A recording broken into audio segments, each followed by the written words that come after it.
news from ITN. American Congress tells Bush he can use force in the Gulf.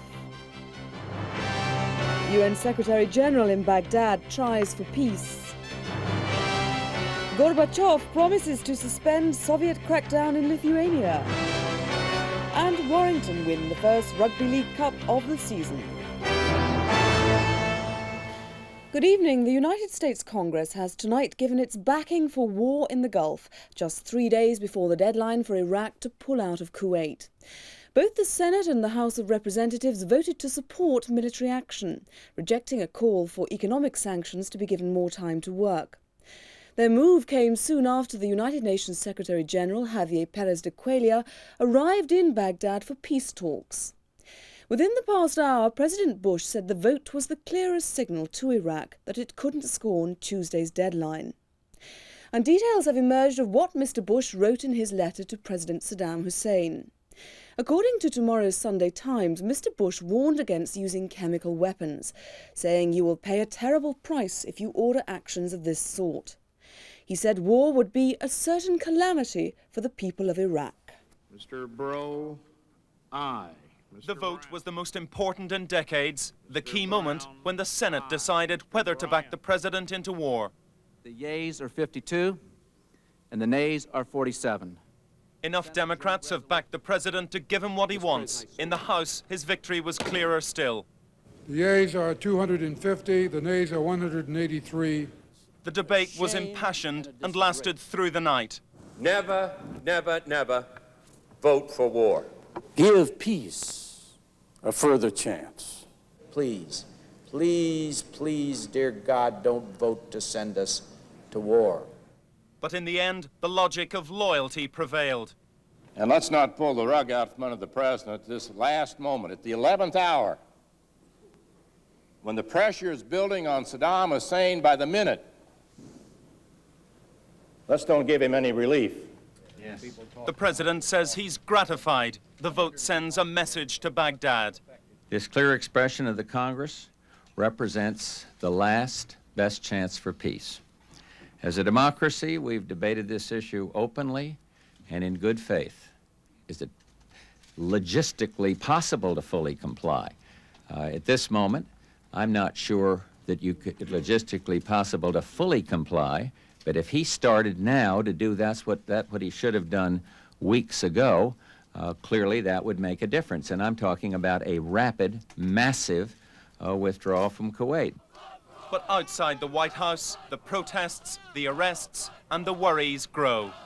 The president's coalition is now complete. He needs no further authority to go to war. If it comes, Congress must share the blame or the credit for it, and the view here is it may come sooner rather than later. Bill Neely, ITN, Washington. Mr. Pérez de Cuellar, now in Baghdad, is expected to meet President Saddam Hussein tomorrow. The Iraqi National Assembly has been told to hold a special meeting on Monday, the day before the United Nations deadline. Here's our Middle East correspondent, Brent Sadler. With just 3 days to the UN-imposed war deadline, Pérez de Cuellar has little room to manoeuvre at this late stage. He has global support, from the Americans, Chinese and Soviets to the EEC and the Pope, but no precise formula for peace. But he will explore a European initiative, suggesting linkage between an Iraqi withdrawal and the Palestinian question. I come as a messenger of peace. I think I am entitled to say that my mission and my message is to discuss at length with the Iraqi authorities on the prospect for peace. Iraq is willing to listen, but tight linkage to Gulf and Palestinian issues is rejected by Washington because it rewards aggression. Does Pérez de Cuellar now think he represents the last chance for peace? I said once that it is always pretentious to say, well, I am the last chance. But I think it is important that I am here. My only comment is that we welcome His Excellency, our dear friend, the Secretary General in Baghdad. But he won't be meeting the Iraqi president until tomorrow. Earlier, the evacuation of Western ambassadors, whose countries want them out, was completed. This was the last organized evacuation flight to leave the country. Saddam Hussein is mustering support from friends, here with Zambia's Kenneth Kaunda. He is poised, say sources among this circle of contacts, to make his next move. They believe it will be aimed at undermining the American-led alliance in the Gulf and delaying the onset of war. Brent Sadler, ITN, Baghdad. The Foreign Office has urged Britons to leave Israel, Jordan and Yemen and is recommending that British dependents leave Algeria. Similar advice was given earlier to the expatriate British community in the east of Saudi Arabia. But for many it's not easy deciding whether to stay or to leave. The sounds and sights of potential war are everywhere in Saudi Arabia. As the deadline draws closer, air raid practice has become a daily routine for the Westerners who've opted to stay here. This week, gas masks were issued to 4,500 British expatriates in the high-risk Eastern Province, a handout from the British government.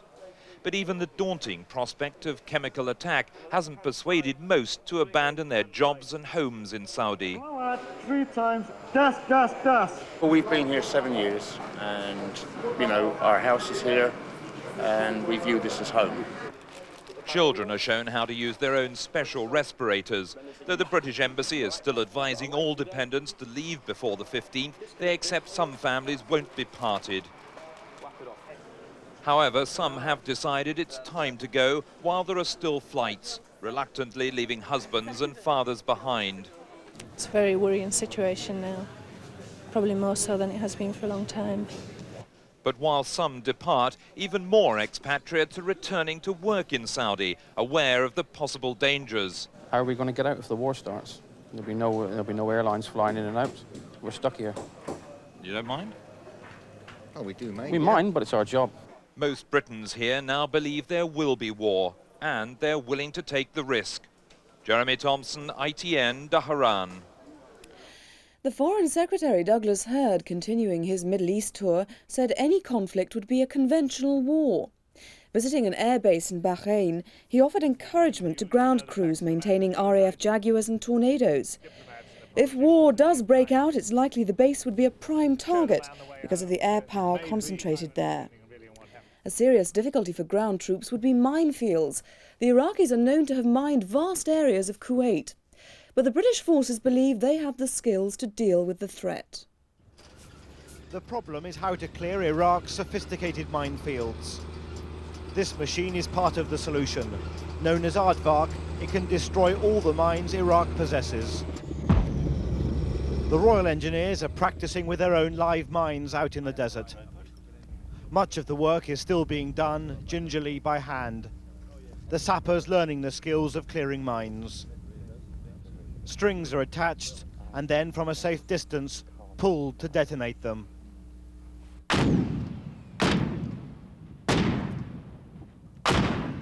It's a perilous job and commanders admit they would like more time. No army has ever gone to war without wanting more equipment, better equipment and more time to train. If we're here for 5 years, we'll still be saying we need more time to train. If the order comes for a ground attack, the sappers are the ones who must breach the Iraqi defences. Only then will the armour be able to pour through into occupied Kuwait. Robert Moore, ITN, Saudi Arabia. Here, tens of thousands of people have been marching against war. There were demonstrations in cities across Britain. The biggest protest was in London. Police say that more than 40,000 took part. Anti-war protesters from the West Country took part in a march and rally in Bristol, where they heard church leaders appeal for peaceful efforts to resolve the Gulf crisis. The demonstration in Glasgow was one of the largest in the city in recent years.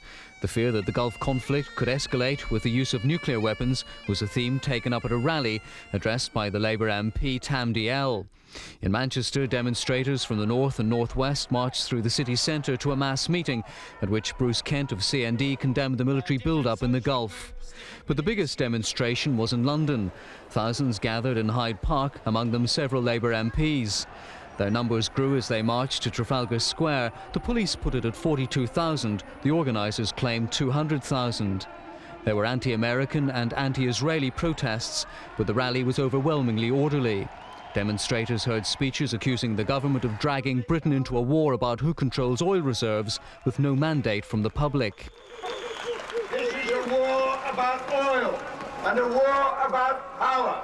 It is not a war for law and order, because after this war there will be ruin and a generation or more of bitterness by the people of the Middle East. The organisers called for more protests across the country in the days leading up to the UN deadline next Tuesday. John Draper, ITN, Trafalgar Square. Other news, the Soviet President Mikhail Gorbachev is said to have suspended army action in the breakaway Republic of Lithuania after a day when more key buildings in the capital Vilnius were stormed. His move was reported by the leader of Uzbekistan following a meeting at the Kremlin of leaders of all 15 Soviet republics. Earlier, a second Baltic state, Estonia, said it expected 2,000 Soviet troops to arrive there tomorrow. The tanks were out in force again today on the streets of Vilnius.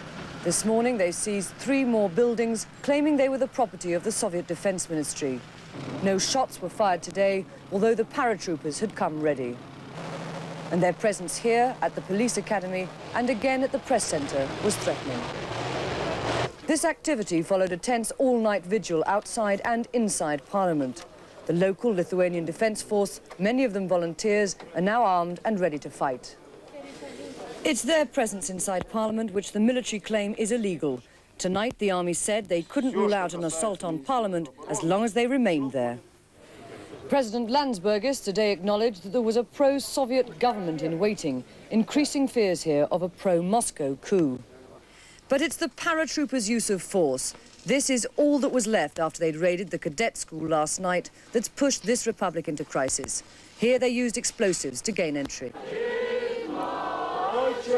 The crowds gathering outside Parliament again tonight have not been reassured by Mr. Gorbachev's promise to halt military action. For the local army commander here has said he intends to seize all Ministry of Defence property in and around Vilnius. All the republics are now looking to Lithuania, waiting for Mr. Gorbachev's next move. Significantly, Boris Yeltsin, leader of the powerful Russian Republic, today criticised Mr. Gorbachev's action here. The military crackdown could sow anti-Kremlin feelings far wider than just Lithuania. Penny Marshall, ITN, Vilnius. The beleaguered Baltic republics won a powerful ally in Moscow today. Russian Federation President Boris Yeltsin signed an economic cooperation treaty with Estonia and condemned the use of force in Lithuania. As Mr. Yeltsin toasted the treaty, the leadership of his Russian parliament demanded troops withdraw. It warned escalating violence could lead to large-scale civil conflict. Mr. Yeltsin said he'd personally told Mr. Gorbachev that Russia would not stand idly by if violence was used.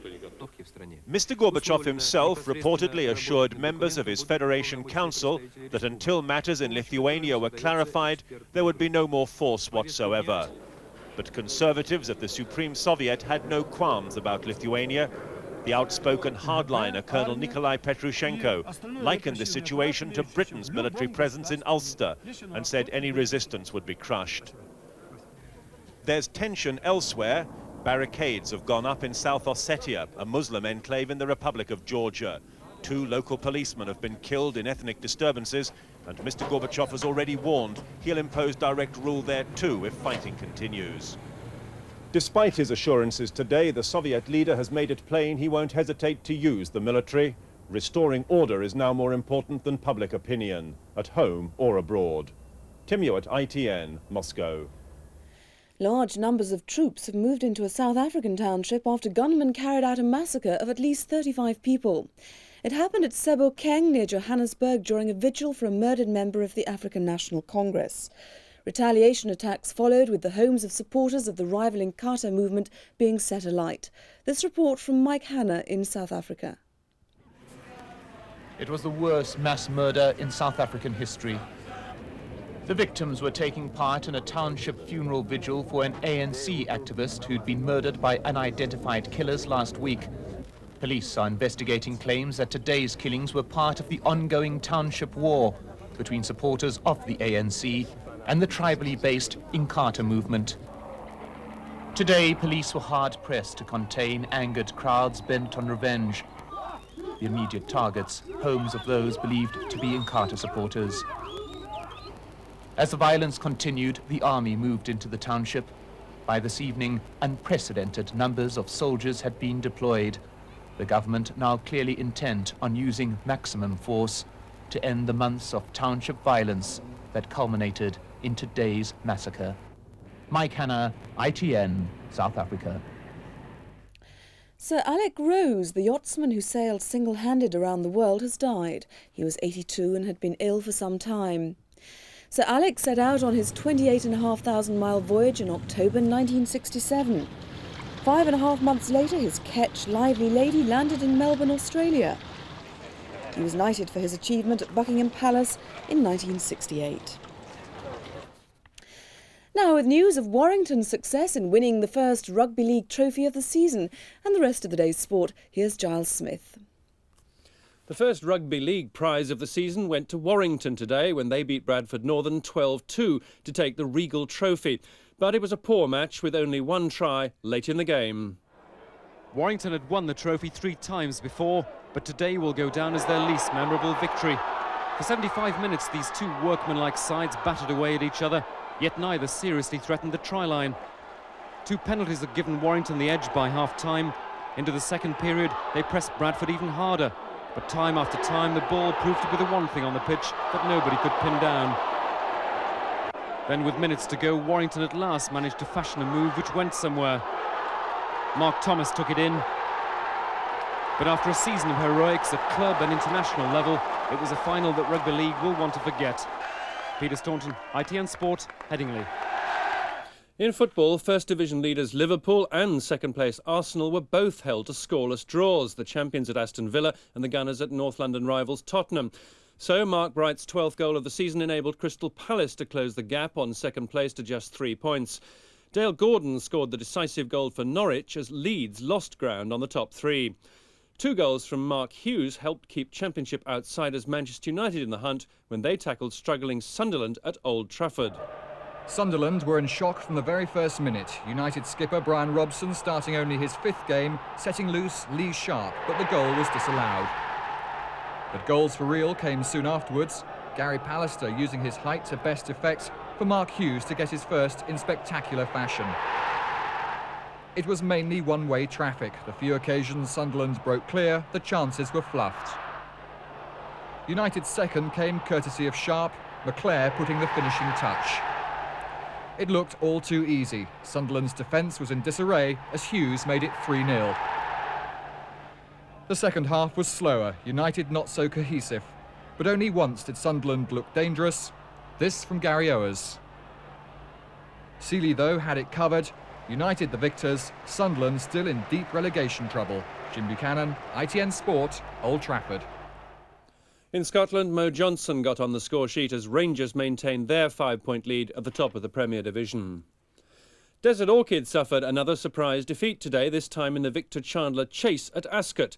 As always, the Great Grey attracted a huge crowd, but he'd also drawn some formidable opponents. Halfway round, one of them, Hogmanay, fell while leading. The others were lucky he didn't bring any of them down, but Desi was already under pressure. At the last, he was at the back of the field. The race was between young Snugfit and the Irish grey Blitzkrieg. In a thrilling finish, Tommy Carmody just brought Blitzkrieg out on top, with Katabatic in third after 2 miles. Desi still looked fresh at the end. He'll probably go back to 3-mile races in future. Snooker world champion Stephen Hendry is on the brink of another defeat at the hands of Jimmy White.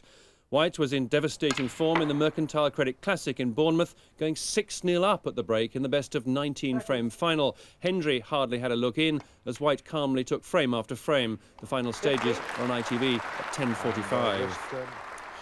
And the main news again. The United States Congress has tonight given its backing for war in the Gulf. President Bush said the vote was the clearest signal to Iraq that it couldn't scorn Tuesday's deadline. The United Nations Secretary-General Javier Pérez de Cuellar is now in Baghdad and will meet President Saddam Hussein tomorrow. And that's all from ITN for the moment. We're on the air throughout the night, but for now, from all of us here at the Weekend News team, have a very good evening.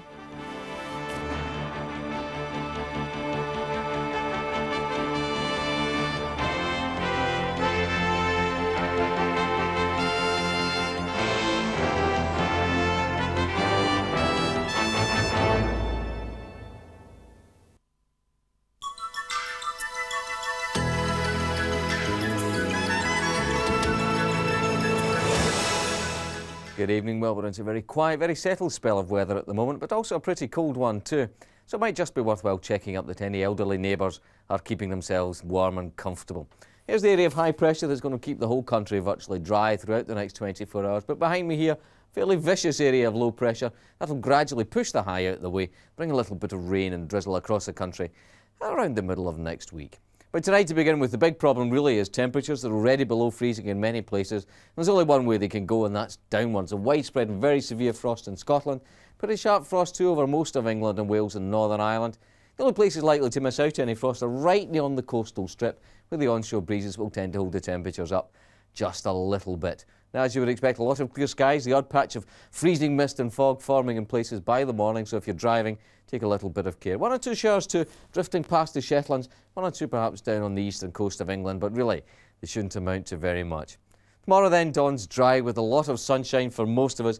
Still some of those mist and fog patches around. They'll quickly go and plenty of sunshine through the day, just increasing cloud in the northwest. Winds also increasing in the northwest as the day goes on, and temperatures struggling very slowly up to a high of around 5 or 6 degrees Celsius. Here's the summary.